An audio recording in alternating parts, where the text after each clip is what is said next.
What is up, guys? DZ here, and today I wanted to do another this is a top 5, not a top 10 video, on Yu-Gi-Oh! Duel Links. So last time we talked about the top 10 best cards in Duel Links, and I talked about the format a bit as well, and I sort of alluded to a thing called skills. If you haven't played Duel Links yet, just as a quick overview, it is a mobile app that just came out. It's hit, I think, 20 million players so far, so it's actually doing pretty well, especially for a Yu-Gi-Oh game. It is a simplified version of Yu-Gi-Oh. There's only 3 monster and spell and trap card zones. You only have 20 card decks. You only start with 4,000 life points, stuff like that. But the big difference is that the actual format that the competitive mode is played in isn't just old school Yu-Gi-Oh with like broken cards like Pot of Greed and Regeki and stuff like that.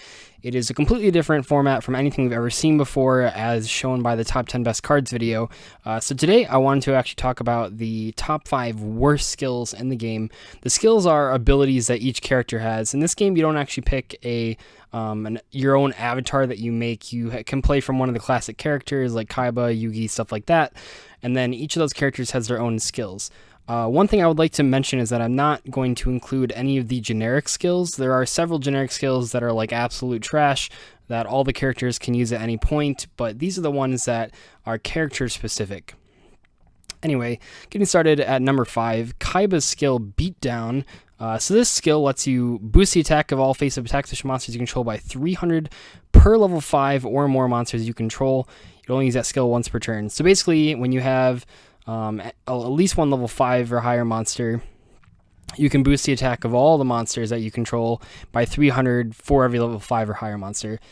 On paper, the skill isn't that bad, except when you consider that pretty much every single competitive deck doesn't play tribute monsters except for Water, and Water isn't played by Kaiba, it's played by Mako. I might have pronounced that wrong, but no one's going to be playing Kaiba in competitive anyway, and if they were, they probably weren't going to play tribute monsters, and if they're playing Kaiba in competitive with tribute monsters, they're probably losing anyway. This skill is only good when you have an established board, and that's usually not something you want out of a skill. You want a skill that immediately gives you advantage or helps you come back from losing your board, not one that only helps if you're already in a winning position. However, the skill isn't totally terrible, so it's at number 5 on this list instead of a higher number. I suppose it's still useful in the actual campaign mode, because a lot of the campaign mode missions are having you do tribute summons, and I guess in regards to that situation, it's not the worst thing ever, but it is definitely on the worst 5 for sure. Coming in at number 4, we have Rex Raptor's Dino Destruction ability. Rex Raptor is actually one of the best characters in the game, but for some reason this ability is just trash. So, can be used if a level 6 dinosaur type monster is on your field, so that's the only requirement. Sort of similar to Kaiba's, you have to have a tribute monster. If that monster attacks a defense position monster's turn, the opponent takes battle damage equal to the amount that attack exceeds defense.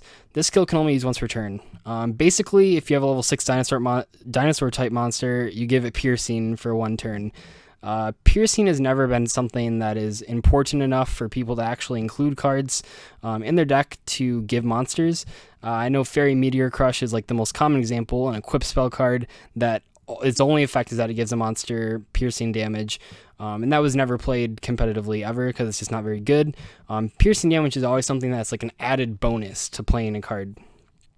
Taking up your skill to give a level 6 dinosaur monster piercing for 1 turn is pretty bad, especially considering Rex Raptor's Jurassic World skill is actually really broken.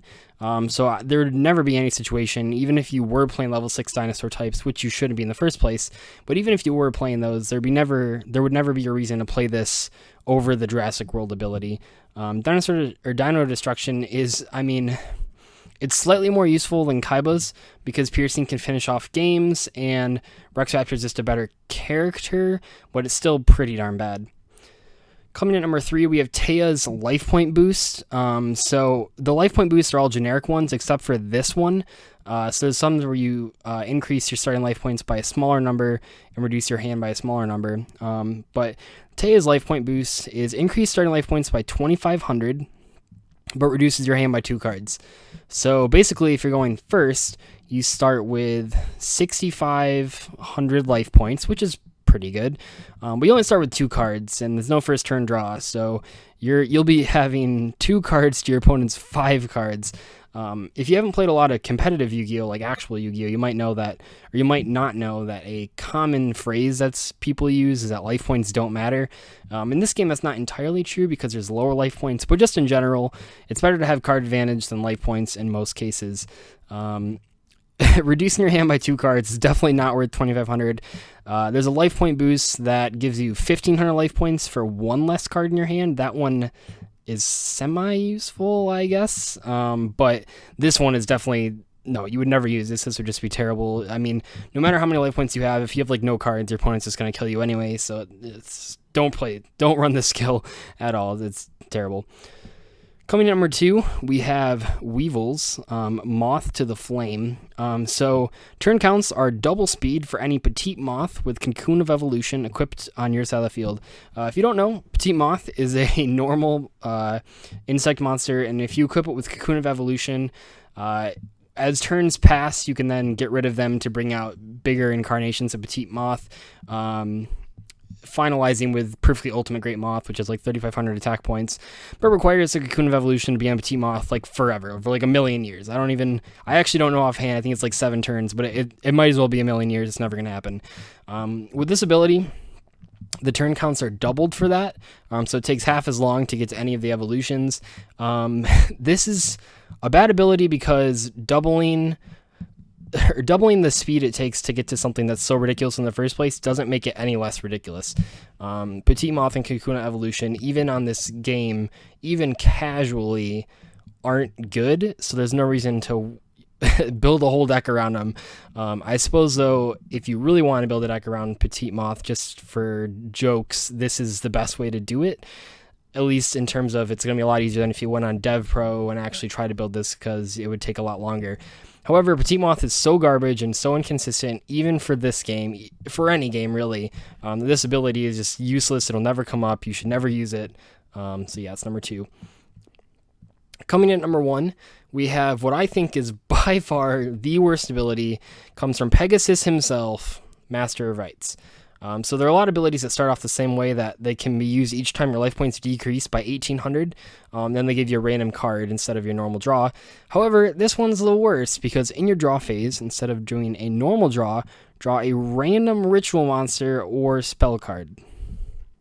Let that settle for a second, because the whole point of playing rituals is that you have a ritual monster and a corresponding ritual spell card. So this is basically just throwing away your entire draw phase just for a random card that you're not going to be able to use. There's other ones like this ability where they give you like a random spell or trap card, or a random wind monster, a random dark monster, but those are all like relatively bad. But the fact that this one gives you a card that like you actually like, there's like a 1 in 100 chance that you'll be able to use it if you just so happen to be playing a ritual deck for some reason, and then you out of all the ritual spells and ritual monsters, you happen to get the piece you need for the ritual you're playing, this card would work. But in virtually every other scenario, this is just terrible. I can't see any reason you'd ever want to use this. It's so bad because like the whole rituals already are going to be inconsistent, especially in a game like this. But throwing away your draw phase to get a worthless card twice per duel is just so bad. This has to be number 1. There's no other ability in the game that is as useless as Pegasus's Master of Rites. But anyway, that was my top 5 list. I didn't want to do a top 10 list because, like I said, I didn't want to really go for the the generic skills. I might do those eventually, but a lot of them are the same deal. I mean, when you take 1,800 damage, drawing a random wind, dark, fire, earth, water, whatever monster is going to be really bad. Just because, unlike a game like Hearthstone where that ability works, in this game, I mean, you could get like really good stuff, or you could get like the slew of garbage cards that are like level 1, 2, and 3 with like 700 attack points. And when you get those cards, that's just generally going to be worse than what's in your deck. But Pegasus is obviously on the next level. It just separates it from the rest of the gang. If you have any suggestions for other top 10 or top 5 videos I could do with Duel Links, please let me know. This one actually was a suggestion on the last video. I got a lot of questions about doing videos on the best decks, the best skills. But I felt with skills it was important to do the worst ones, because the best ones are just all the field spell ones. Like, there's a whole video. Maybe if they add more that are more diverse and better, I'll actually make a video about them. But as far as right now goes, if you want to know the top 5 skills, they're just going to be all the ones that have field spells, starting with the Jurassic World, then going to Yumi, and then going to 3 other random ones you pick. But anyway, I hope you guys enjoyed this video, and I will see you later.